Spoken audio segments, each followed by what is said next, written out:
Welcome to Skull Radio, our early morning edition. Yeah, right. Today on the phone with me, got one of my all-time favorites, talking with Corrosion of Conformity. Hey, buddy, what's going on out there? You got old Woodrow here. Good to get to talk to you guys, man. I've been a fan for many years. Awesome. Appreciate that, man. You guys got together, what, early 80s, 81, 82 or something? Yeah, well, tell you the truth, man. We got a new record coming out, and this is our 30th year as a band, dude. We started back in 82. Yep. That's great. You got all original members still now, too. Yeah, we got Reed, our original drummer, back, and we've been touring here for about the last several months anyway, back as the original three-piece, and just having a blast. Man, I can't wait to see you guys in Kansas City or Chicago. Tell us a little bit about your new CD. Man, it comes out February 28th here in America, and we're getting ready to ramp up and do a bunch of touring for it.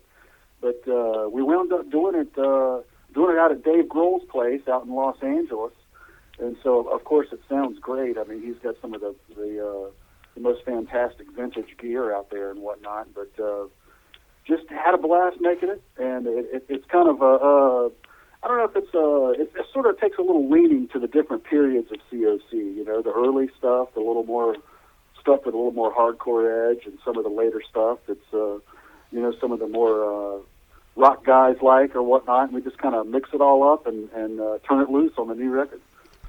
Yeah, I can't wait to get a hold of it here. We play a lot of stuff off of my, one of my favorite albums of all time was Blind, and cool. I played that album so much I had to buy it twice. I wore the damn thing out.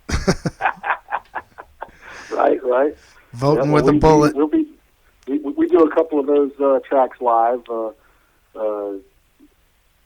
Have them in the live set, but we're gonna concentrate, a lot of stuff on the Animosity album, and probably be doing most of the new album live on this upcoming tour. Yeah, that's where I got turned on to you guys, was the Animosity CD, and then when Blind came out, I was like, oh, hell yeah. I mean, those are two of my all-time favorites from back in that time period, Cool deal, brother. So, what are some of your favorites that you guys are going to be playing live?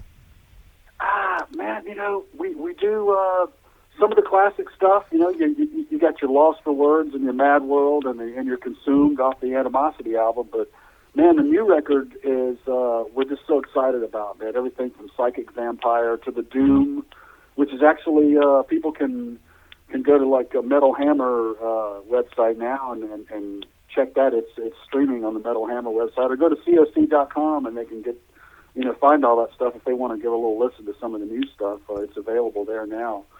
And yeah, Liz hooked me up with a copy, and I've been playing some of the tracks on the station already. Oh, that's great, man. Well, thanks a lot. That's good to hear, man. So some of your listeners already are getting familiar with the new stuff. That's awesome. Hope they like it. Yeah, it's pretty cool. You've been around that long. It's a whole new generation of kids getting into it, plus us old timers. That's great. Well, one thing about Corrosion and Conformity is we don't really have those fly-by-night fans. We've got the guys that once they like the band, they keep on coming back and seeing us, man. Which is a big plus for us. We don't have the guys that just guys and girls that just listen once and maybe like the band for a cycle or whatever. We've got the people that keep coming back, so we're really lucky. Yeah, that's really cool that you guys are back together. So you took a little hiatus for a while, huh? You guys weren't a band for a short time there. Well, we tend to take little breaks in between the albums. Our last album came out in 2005, and we did quite a bit of touring for that. And it kind of got sidetracked after the Hurricane Katrina, came in, and we had a lot of touring set up with, and Pepper had to head on back down to New Orleans, and man, we just kind of got sidetracked after that, and it took us a while to get our thoughts back together and start working on music again. But we're back now, so we're stoked about it.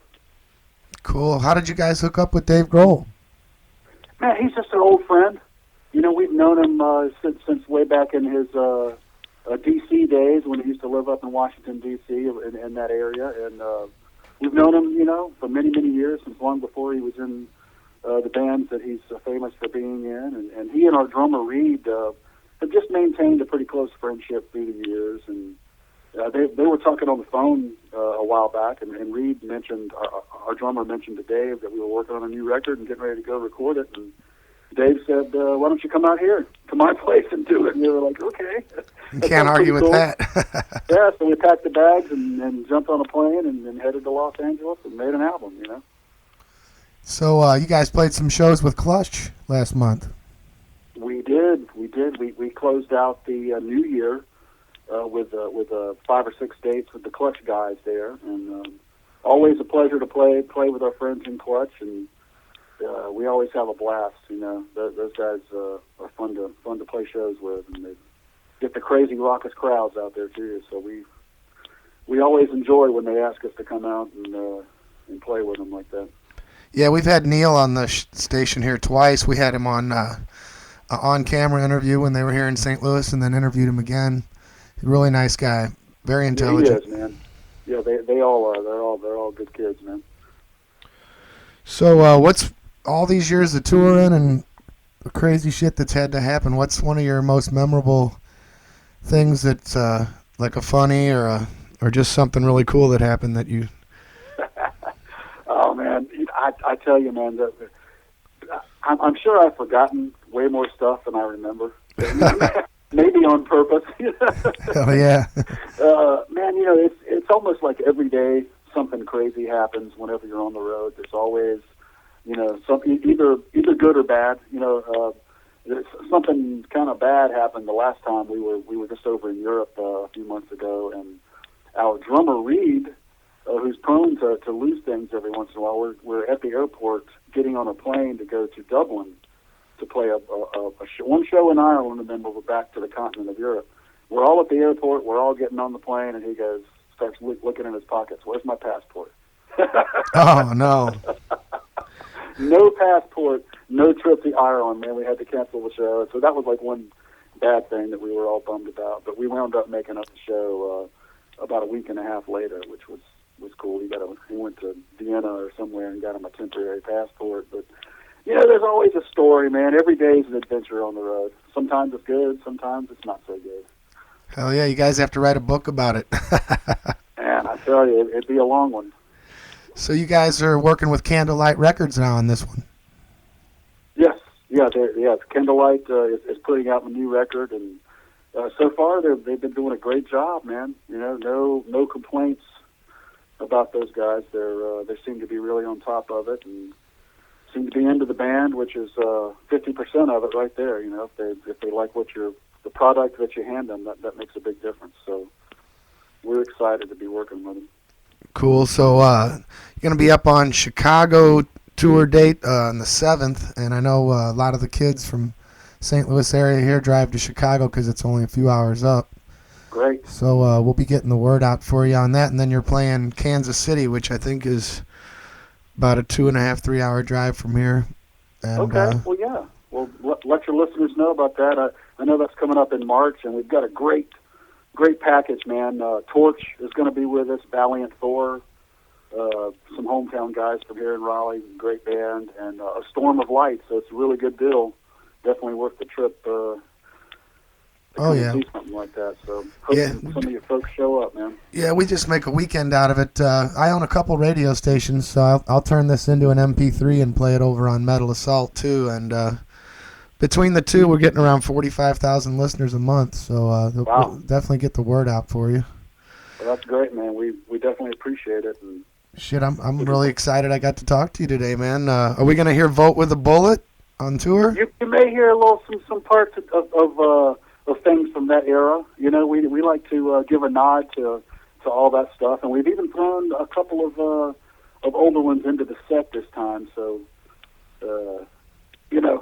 definitely you'll hear some stuff that's familiar, and you're going to hear a lot of the new stuff too. So, you guys ever thought about doing the 70 tons of metal? Hey, it's a good excuse to go on a cruise, right, man? I'd do it in a heartbeat. Why not? Yeah, I'm leaving You know? Saturday for Miami to go interview a bunch of those bands, and Excellent. I I've heard never, Venom's going to be on that, so I'm jealous, man. I'm a big Venom fan. yeah, I've never seen them live, and they're one of my old favorites too. Back when black metal was out, and Heck yeah. Welcome to hell. yeah, I'm showing my age now. I'm 46, so I've been in the scene. I've been digging it ever since Slayer first came out and all that. I was into Priest and Maiden, and then as it got into the heavier shit, you know. Yeah, me too. Well, me and you're the same age, so we probably grew up with some of the same bands, I'm sure. Did you used to do the tape trading and collecting back then too? I did, man. I did. I still got a bucket full of old cassette tapes out there. I used to dub things. I mean, that was how you did it back then. You didn't have the the internet to put your MP3s up or whatnot. You put it on a cassette tape and put it in the mailbox. You know, that was how we traded stuff back then. Yeah, I used to live for the mailman to come. Now these kids nowadays just hit YouTube and get it all for nothing, you know? Exactly. It's like instantaneous nowadays, which is good and it's bad, you know. But, you know, yeah, it is what it is. To me, it's taken a little bit of it away because it's a little less personal than getting an actual handwritten letter from the band and, just a mass email comes to, like a mass response type thing. Yeah. I'm really glad I was a part of it back in the day, man. And I mean, I totally spread the word about you back then, and I'm going to be letting everybody know about your tour now. So, totally appreciate it. Man, cool. Can I get a station ID from you? Absolutely, brother. Cool. Well, you can hit it whenever you want. Let me know what your thing is. Just you're listening to DJ Skully on Skull Radio. Oh, okay. Well, that's cake. Yeah. All right. Whenever you want, man. Okay, brother. Hey, y'all, this is Woodrow from Corrosion of Conformity, and you got your ears on DJ Skully right here on Skull Radio. Get 'em.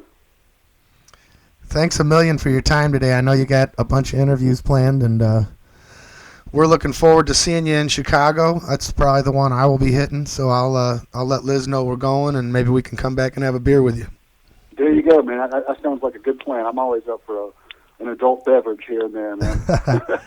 Cool. Well, we'll get the word out for you, and just keep rocking, man. You guys kick ass. Appreciate it, Scully. Talk to you later. Have a good day.